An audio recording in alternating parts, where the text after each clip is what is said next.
Hey everybody, Barry here again. I didn't film any of this, which was terrible judgment on my part. But I've made a bunch of progress with my homemade fuel rail. Did I ever make progress? My God. So I have my three injectors spaced closely together. If you remember, the last setup had one here, here, and right there, which you can see I plugged that hole. And I mean, it doesn't look perfect, but who cares? My welds will distract you from the little bit of grinder mark. This started life as a piece of 1-inch aluminum round stock. It was solid, and I just basically made up a couple jigs, which I'll show you in a second, drilled it all the way through, tapped it for 1/8 NPT on this side, 1/4 NPT on this side, and then drilled each injector at a 15-degree angle. And here's one tool I made up. I had it solid on the bottom, but I had to kind of drill it out because it was too tall for my drill press, but that's not really the point. The purpose of this is to hold this piece of round stock perfectly vertical. And if I tried to do it like this on the bench myself, I would 100% have it all wobbly and stuff. So I just kind of hammered that guy in there. It was really tight, but I did get it to fit well enough. Then I just put it in the drill press and drilled all the way down through. It was actually tight enough that I only had to hold it just sort of lightly, and the drill press did all the work. It worked really, really well. The 3/8 drill bit was quite a bit longer, so I had to drill out this here in order to have my slug there go all the way to the bottom, and then it worked fine after that. So this took care of two purposes. It kept it perfectly vertical because the surface is flat, and also it gave it something to bite onto, so when the drill bit was spinning, it wouldn't want to spin that stock out of my hands. Then we have this one here. I designed this at a 15-degree angle, and it just holds the stock into place like that. And I marked a straight line down the side and did my 3 dimples, and then put that on the drill press base and drilled the 3 holes for the injectors. That worked really well, except for I had one little issue where the stock wanted to kind of rotate while I was drilling it, so I had to be mindful of that. I did get it straightened out after, and it worked fine. And after it was all drilled out and done, I just tapped the ports here for those two, and that's pretty much it.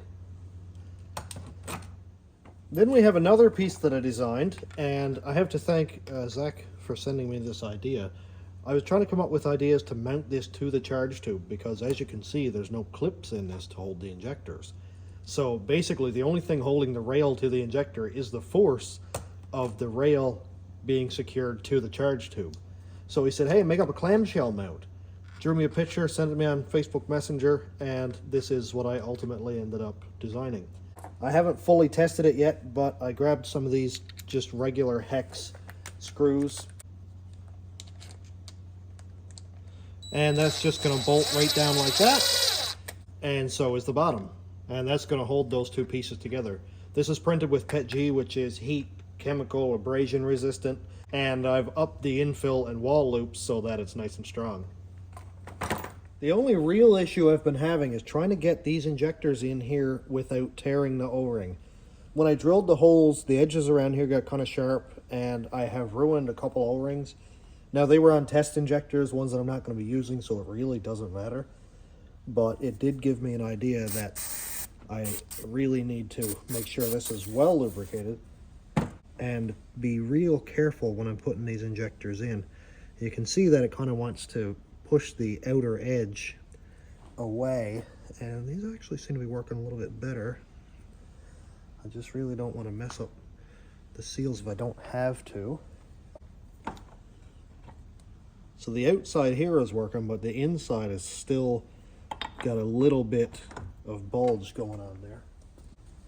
So I'm going to use a screwdriver that isn't very sharp. This is just a regular flat blade, and I'm going to try to kind of feed that O-ring in there. Oh, there we go. I think that might have done it actually. Look at that. All right, worked out.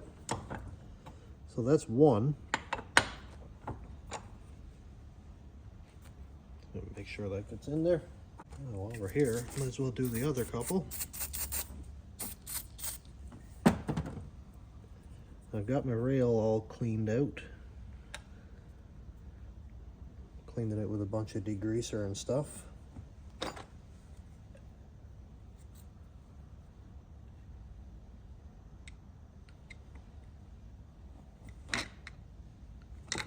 Make sure that gets in there, because if this O-ring leaks, then the whole rail is going to leak.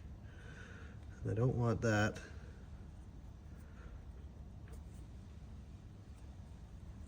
Okay. That should do it for that one. I always try to film everything that I can, everything that I'm doing, but sometimes I just got to get my head around it.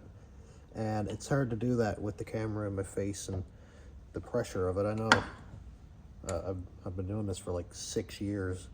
I've got thousands of videos, but the pressure never seems to go away. And it's a lot easier to think when I don't have to think out loud. So I thought I'd catch up when I get some progress made. Okay, that one seems to have worked too. Look at that. Beautiful. So I'm just going to give these a twist. Give that one a twist. And one thing I didn't notice before now is my lower O-rings are chewed up pretty good. And that was definitely from when I welded the cups on the charge tube. I must have done it with these injectors. That one is fine, but this one is cooked.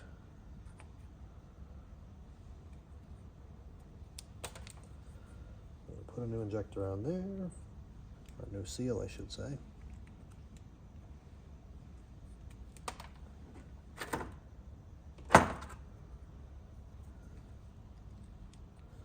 The bottom side doesn't really matter as much. Like, obviously I'm not going to have a torn up seal in there, but it's not as detrimental because it's not in the intake manifold or anything like that. I'm not worried about a vacuum leak.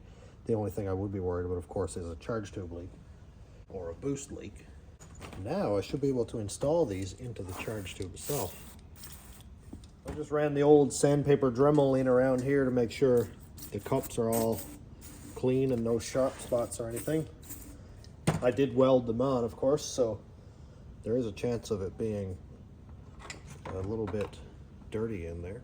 And my second bracket just finished printing, so I'm going to lay those down there because they have to go on first. And here's hoping this is all going to fit. Looks good so far. Kind of gets in the way there a little bit, but that's okay. Make sure that all goes down at the same rate. Oopsie daisies.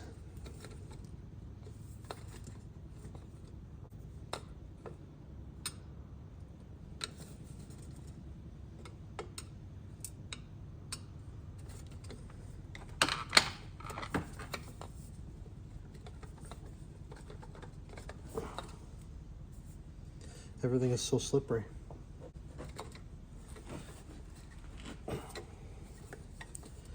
Just got to get all the injectors to go down.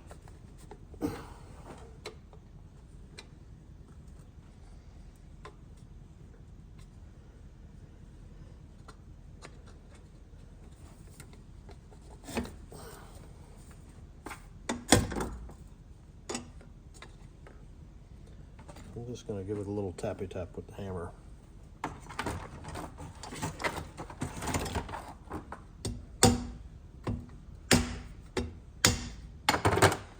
Let's see. Okay, we are getting there. Yep. I don't like hitting stuff, but sometimes it might be a little bit necessary. Okay.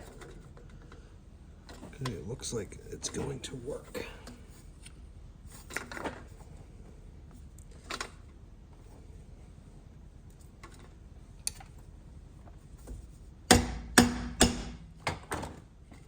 That looks good. Hey, look, it hides my weld. Look at that. Oh.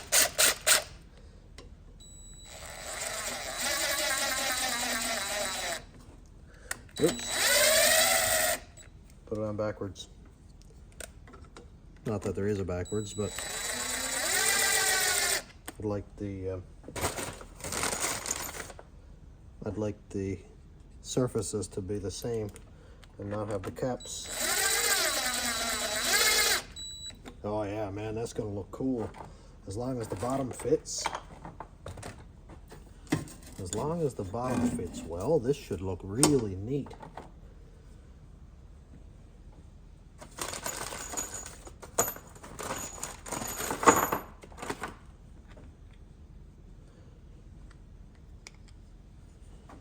I really do appreciate everybody's input with all this stuff that I make, because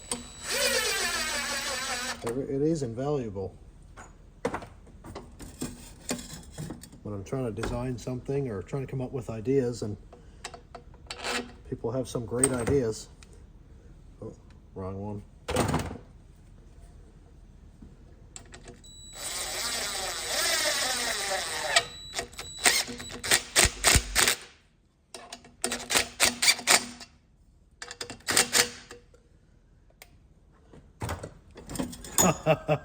Look at that, man.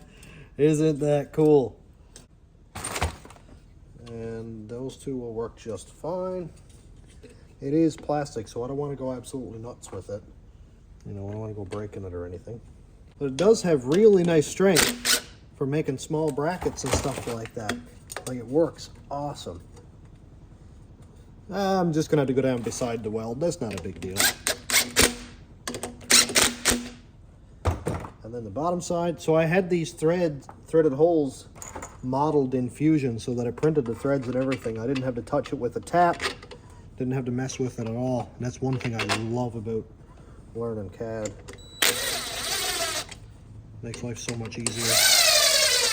Like, I could have, yes, went and put a tap in it, but it was unnecessary in this case.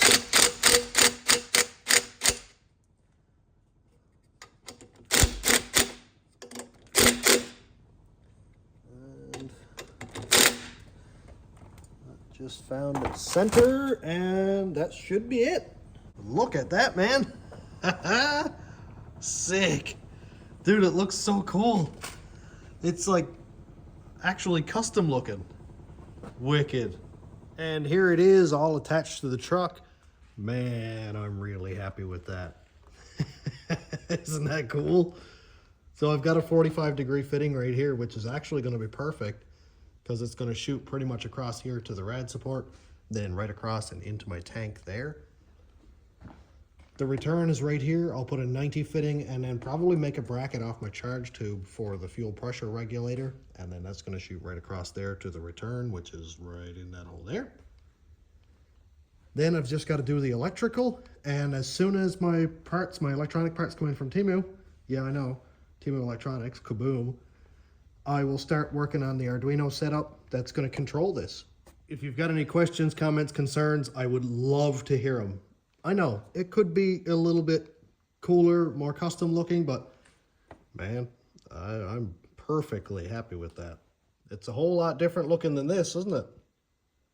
Here I have the fuel pressure regulator I'm going to be using. It's a boost referenced. It's adjustable, so I can adjust it right on to 58, 60 PSI, whatever. And I think that's going to be mounted pretty much right here. It has two little mounting screws that I can weld a tab onto the charge tube there and have it set pretty much like this, or say right here or whatever, because I have a fitting that has a 90 on it, so I can run directly into the regulator from there. And then this hose is the return that'll go right across to the tank into that little port right there. I know it's hidden, but I can still see the fuel pressure if I kind of like look in through or whatever. I only had to look at it once, really. And I also need to figure out where I'm going to put a fuel pressure sensor, because that's going to be read by the Arduino, and it's going to be one of the fail safes that if the pressure drops, then it cuts all injection. Just wanted to do a check-in and show everybody where I'm at. Let me know what you think. Have a good day, everybody.